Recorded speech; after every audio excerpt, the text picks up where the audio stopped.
निर्गता मल इति निर्मल। मल यानी संसार के विषय, ये संसार के विषय, संसार की कामनाएं जब मन से निकल जाएंगी तो हमारा मन निर्मल हो जाएगा। नहीं तो संसार के विषयों में फंसे रहते संसार के अपने पुत्र नाती इनका भरण पोषण करते करते उम्र बीत जाएगी और अंत समय कुछ हाथ में नहीं लगेगा। गवर्नमेंट भी 60 के बाद रिटायरमेंट कर देती है, क्योंकि आदमी किसी का हक नहीं रहता, परिश्रम नहीं कर पाएगा, इसको रिटायरमेंट देते। लेकिन फिर भी हम रिटायर नहीं होना चाहते।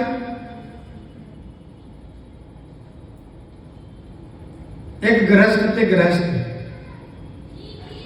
3 लड़के थे उनके।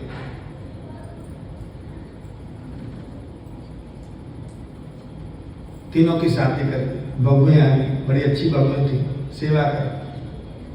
काफी समय गुजर गए, एक दिन मन में विचार आया, मेरे पास भी धन संपत्ति घर है, मैं क्या करूंगा इसका, मेरे बच्चे मेरी बहुएं बड़ी अच्छी हैं।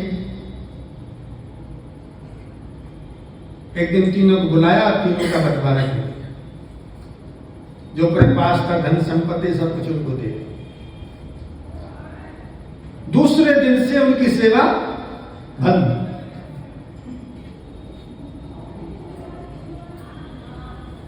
कोई पूछने नहीं आता, पिताजी आपको भूख लगी है, पिताजी भोजन चाहिए।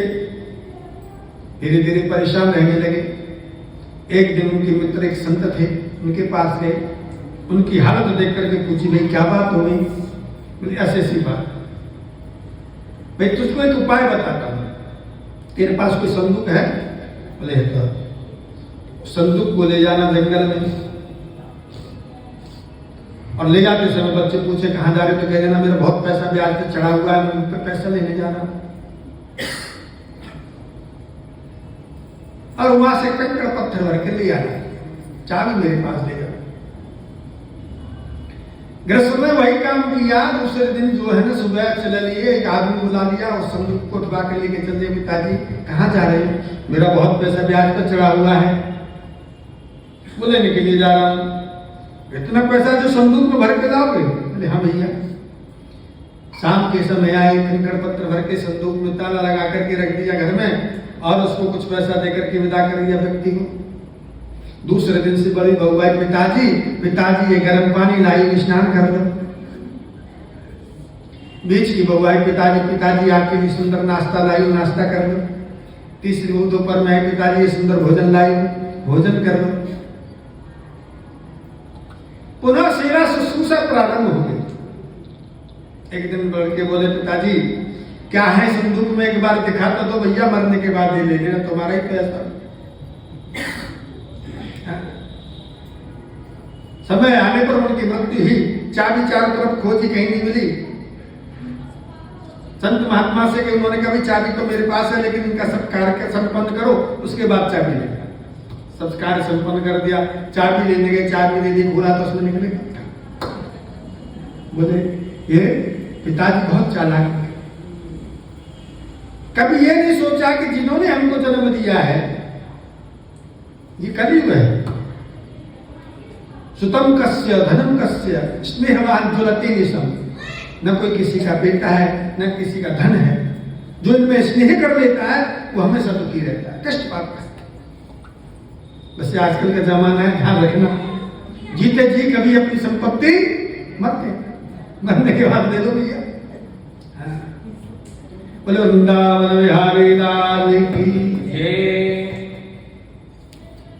स्नेहवाहन ज्वलते निशम। हे मां, कपिल जी ने कही यहीं पर नरक है, यहीं पर स्वर्ग है, जो जैसा करता है उसको फल प्राप्त होता है। आप हॉस्पिटलों में जाती है, नरक की निशानी है। और जो आनंद से रह रहा है, भगवत भजन करता है, सारे प्रकार के सुख उसके पास है, वही स्वर्ग है।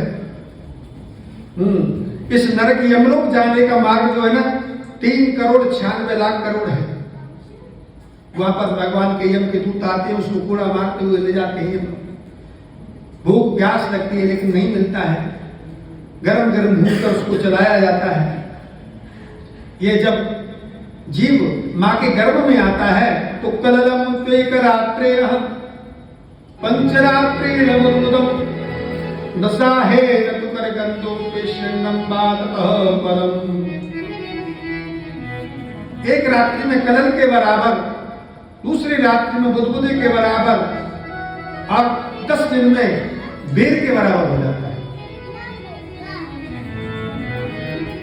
राजन, 1 महीने में उसके सिर इत्यादि निकल जाते हैं, दूसरे महीने में धातुएं उत्पन्न हो जाती हैं, 6वें महीने में वह मां के पेट में भ्रमण करने लगता है।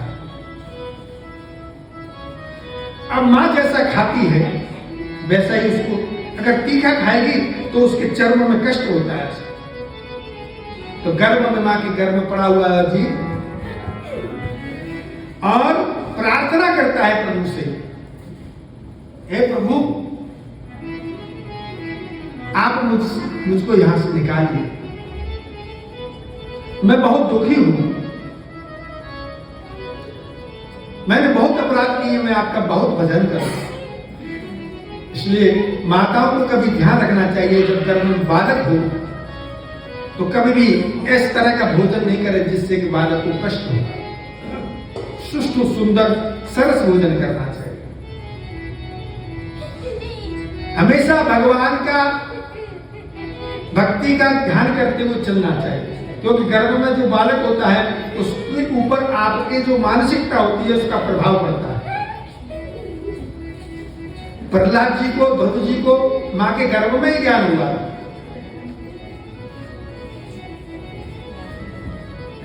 सुंदर सुंदर किताबें पढ़ें, ज्यादा चलचित्र नहीं देखें, क्रोध नहीं करें, अपने उस मन को इतना सुंदर बनाएं कि आने वाली जो संतति है, संतान है, वो अभी सुंदर व्यक्तित्व लेकर के पैदा हो। 2 परिवारों का वो प्रभाव पड़ता है उसमें, माता के और पिता के।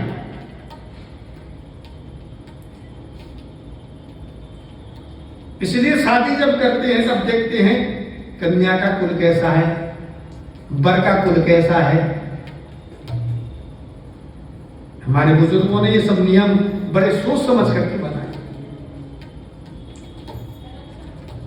तो वह जीव भगवान से प्रार्थना करता है, प्रभु मैं आपका खूब भजन करूंगा, मुझे यहां से निकाल दीजिए। लेकिन जैसे ही बाहर आता है वैसे ही में चिल्लाने लगता है। भगवान की माया उसके ऊपर आकर के आक्रमण करती है, वह भूल जाता है। गर्भ में जब तक रहता है उसको जन्म जन्मांतर की अपने कर्मों की याद रहती है। बाहर आते ही माया का आवरण होने से वह सब कुछ भूल जाता है।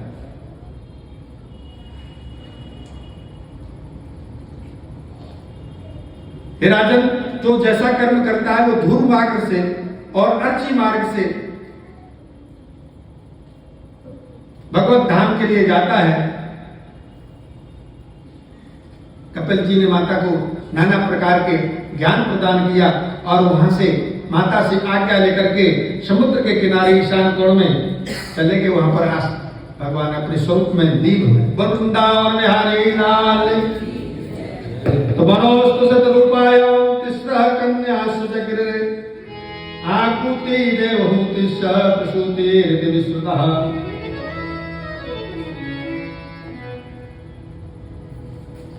मनु ने की 3 कन्याएं थी, आकुति, देवहूति और प्रसूति।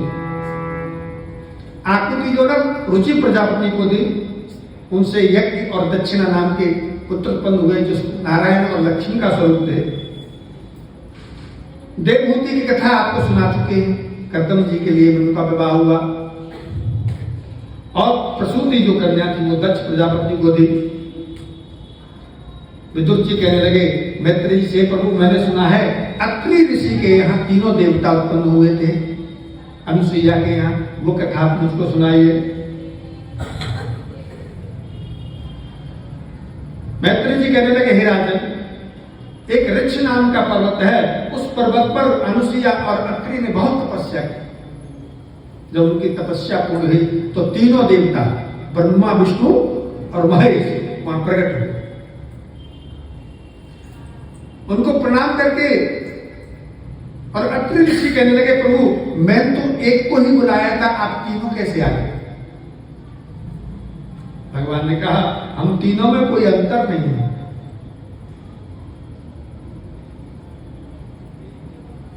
हम तीनों ही एक हैं। हम आपके ऊपर प्रसन्न हैं, इसलिए अपने अंश से पुत्र रूप में आपके यहां अवतरित होंगे। आप विष्णु के भक्त हैं और शिव में भेद करते हैं तो भगवान विष्णु प्रसन्न नहीं होते। द्वारका में एक नरहरि नाम का सुनार था। द्वारका में एक बार एक भक्त उसके पास पहुंचा, भैया मेरी मनोकामना पूर्ण हुई है, इसलिए तो द्वारकाधीश की एक सोने की कोंदनी बना दे। नरहरि शिव का भक्त था। उसने कहा मैं भैया वहां नहीं जाऊंगा, तू नाप लेकर के लिया, मैं कोंदनी बना दूंगा। वो भगवान के भक्त गए और वहां पुजारी जी से नाप लेकर के आए और नाप दे दिया। उसने कोंदनी बना दी। उन्होंने जाकर के ठाकुर जी को भेंट की, कोंदनी छोटी हो गई। दूसरा नाप लेके आए, फिर बनाई, फिर बड़ी हो गई। भगवान के भक्त ने कहा भैया नरहरि तू कैसा करने, जाकर के खुद ही नाप ले। बोले ऐसा करो तो तुम मेरी आंखों से पट्टी बांधो, मैं शिव के अलावा दूसरे किसी का दर्शन नहीं करता, तो मैं दर्शन तो करूंगा नहीं लेकिन नाप ले लूंगा। और जैसे ही उसको लेके जाकर के द्वारकाधीश के पास लेके नाप लेने लगा तो उसको बागंबर का स्पर्श अनुभव हुआ। और द्वारकाधीश भगवान की, भगवान से बागंबर पहने रहते हैं। बागंबर पहने हुए भगवान के स्पर्श का अनुभव हुआ। उसने देखा तो द्वारकाधीश में शिव के दर्शन हुआ।